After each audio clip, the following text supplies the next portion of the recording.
Okay, welcome to tutorial number 5. My name's Tomantos, and today I'm gonna show you some examples from a new music video. It's gonna be released maybe late this year or early next year.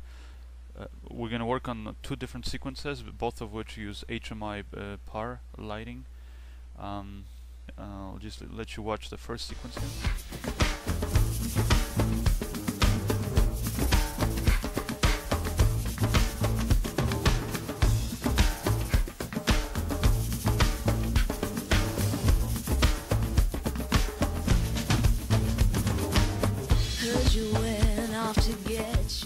Okay, so as you can see, the whole sequence takes place outside, and you might think to yourself, why would I bother with lights since we're shooting outside and it's a nice sunny day? But I mean, you know, when you're shooting outside, you always need some kind of a fill light, right? A lot of times you can just get away with using a reflector and that kind of stuff.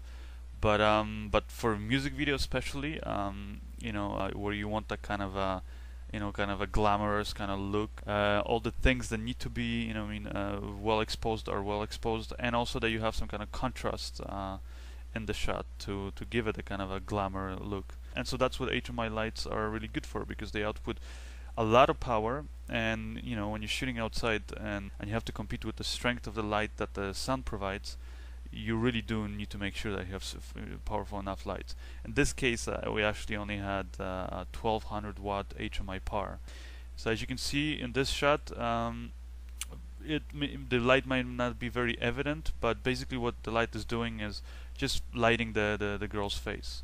So it's kind of acting as a fill light, whereas the sun, which is exactly behind the girl, is acting more like a rim light.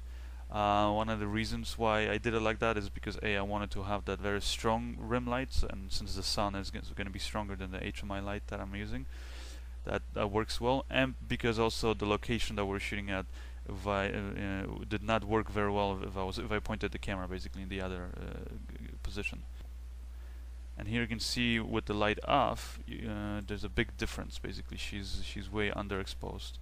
Here we put the light back on, and it just looks a lot better.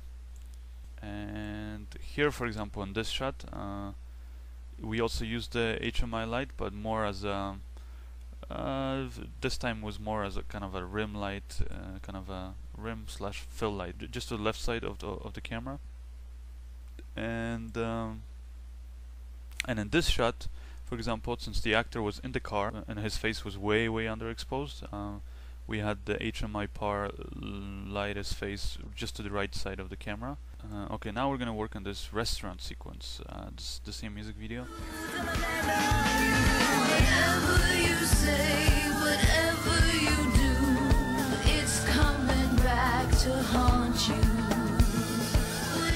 So this is how I would start working on this sequence.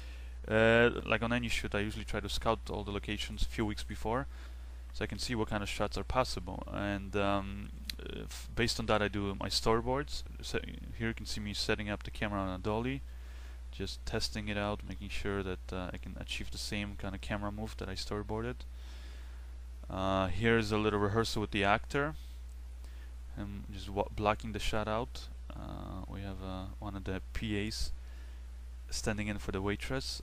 But as you can see right away, it's basically way too dark, and the reason is because we have these huge windows behind there, and it's a nice bright sunny day outside. So basically there's a lot more light outside than there is inside, and I have to compensate for it. Now I could do it in different ways. I could bring up the exposure in camera, like you see here, but then obviously the problem is that everything outside is way overexposed.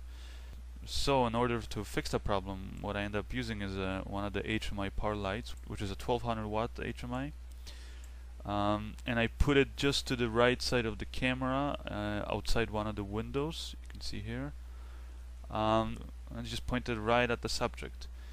Here you can see me testing it out with one of the extras while the actors are getting their makeup done.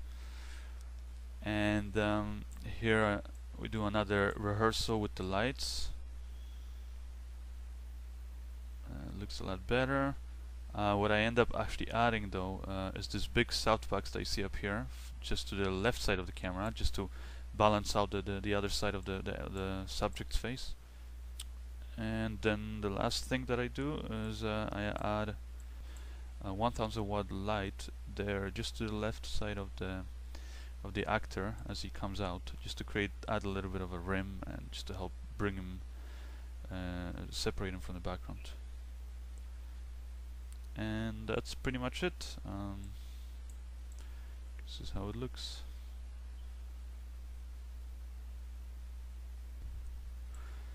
And here's another little sequence that we shot where we also use HMI lights.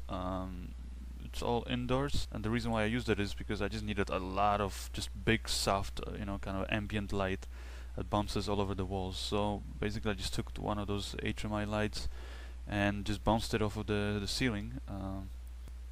And as you can see, provided enough soft, kind of equal light to light the whole office. And that's really the reason why HMI lights are so good. They're very powerful, yet they operate at reasonably cool temperatures, and they don't use that much power, especially when you consider how much light they output. And I guess they are big and heavy to operate, and they can be expensive sometimes to rent, but other than that, they really are a lifesaver in many situations when you're filming. For those of you who are always asking me what camera I used on this project, we shot this on the Canon XH-A1 with the Red Rock Micro adapter and 35mm lenses from Nikon, still SLR lenses. So that's pretty much it. And next tutorial I'll show you more examples from the same music video, but gonna just show you how using color correction and some very simple lighting tricks you can totally change the mood of a scene. Hope you enjoyed it, and see you next time.